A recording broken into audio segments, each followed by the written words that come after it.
הייתי אולי מזכיר מתחיל מההיסטריה התקשורתית. וההיסטריה התקשורתית שאני ראיתי פה במדינת ישראל היא לא קיימת בשום מקום בעולם. וסדר יום האמיתי הוא קודם כל מה שקורה בסוריה ומה שקורה פה מסביבנו. ותקשורת היסטרית זה אולי הסימן הכי חשוב שמחנה לאומי מוביל ומנצח.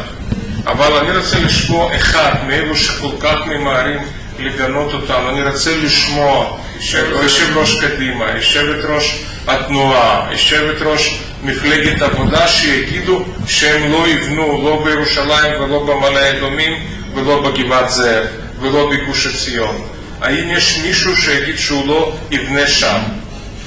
זה יהיה מעניין לשמוע לפני הבחירות. צריך להבין, התיישבות יהודית זה דבר מבורך. אין בהתיישבות היהודים שום מכשול לשום תהליך מדיני. התיישבות יהודית זה לא מכשול לשלום, ואנחנו הוכחנו את זה יותר מפעם אחת.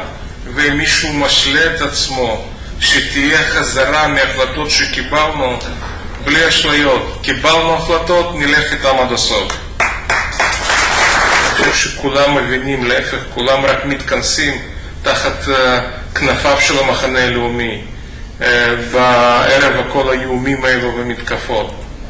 אבל כשבאמת אנשים אחראים במדינת ישראל מאשימים את עצמנו שאנחנו לא התקדמנו, זה כבר פגיעה באינטרס לאומי, זה לא פגיעה ביריב פוליטי, זה לא מאבק על הקולות, זה מאבק על עתידה של מדינת ישראל כולה, זה פגיעה במדינת ישראל כולה.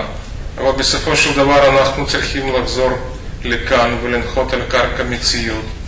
ואני שמח שהיום כאן אנחנו השארנו רשימה, כמו שאמרתי, רשימה לאומית ואחראית, רשימה שמשלבת גם את המנהיגות וגם את הניסיון, והכי חשוב, זאת רשימה מנצחת, זאת רשימה שתנצח את הבחירות הקרבות. וב-22 לינואר בשעה 22:00 כולנו נחגוג ניצחונו של המחנה הלאומי. תודה רבה, ערב טוב.